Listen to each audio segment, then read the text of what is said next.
बहुत ही दर्दनाक हादसा और उसमें क्या हुआ होगा ये तो flight data recorder, cockpit voice recorder, ACARS के डेटा से पता चलेगा। लेकिन जो विजुअल्स आ रहे हैं उससे एक चीज़ साफ नज़र आता है कि एयरक्राफ्ट जो है वो फ्लाई कर रहा था और फ्लाई करते हुए ग्राउंड पे गया है। दैट मीन्स के एयर में कोई एक्सप्लोजन नहीं हुआ था। सबसे पहले तो ये। दूसरी चीज़ जो बहुत क्लियर है वो ये कि वेदर ऐसा हार्श वेदर नहीं था जो कि कंट्रीब्यूटरी फैक्टर हो सकता है। तीसरी चीज़ कि इस पूरे विजुअल्स से लगता है कि एयरक्राफ्ट को लॉस ऑफ पावर है। वो लॉस ऑफ पावर एक इंजन में है या दोनों इंजन में है ये कहना बहुत डिफ़िकल्ट होगा, लेकिन जो भी पावर था that was not sufficient to keep the aircraft flying.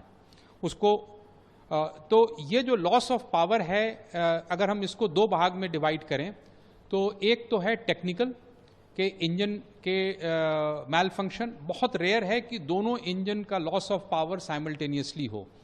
दूसरा है जैसा कि वो हडसन रिवर वाले में हुआ था, loss of power on both engines हुआ था, but that was due to bird strike के वजह से हुआ था। दोनों इंजन लॉस हो गए थे। ये इंजन एयरबस 320 से बहुत बड़ा है और बर्ड हिट से भी दोनों इंजन का स्ट्रेट अवे एक साथ ख़त्म होना in 1 minute duration is very rare.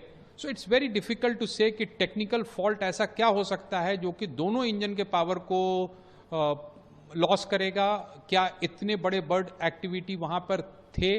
वैसे अहमदाबाद एयरपोर्ट में बर्ड्स बहुत हैं, लेकिन क्या वो इतने ज़्यादा थे कि एयरबस बोइंग 787 जैसे जहाज़ के दोनों इंजन को एक साथ ख़त्म कर सकता है? Quite unlikely, but that is one of the possibility. अभी खबर यह है कि पायलट ने मेडे कॉल दिया था। इसका मतलब यह है कि जो भी फेलियर था वो पायलट के कॉकपिट में दिखा था। अगर वो दिखा था दैट मीन्स कि वो टेक्निकली उसमें वो फॉल्ट नज़र आया और उसको ये लोग कॉम्बैट करते हुए एयरबॉर्न हुए। जो चीज़ मुझे नहीं समझ में आ रही है कि उनका लैंडिंग गियर क्यों डाउन था और क्या फ्लैप्स के पोजीशन वही थे जिस पे कि परफॉर्मेंस कैलकुलेट किया गया था। फ्लैप्स एक विंग्स के पीछे में एक डिवाइस होता है जो कि लिफ्ट को बढ़ाता है।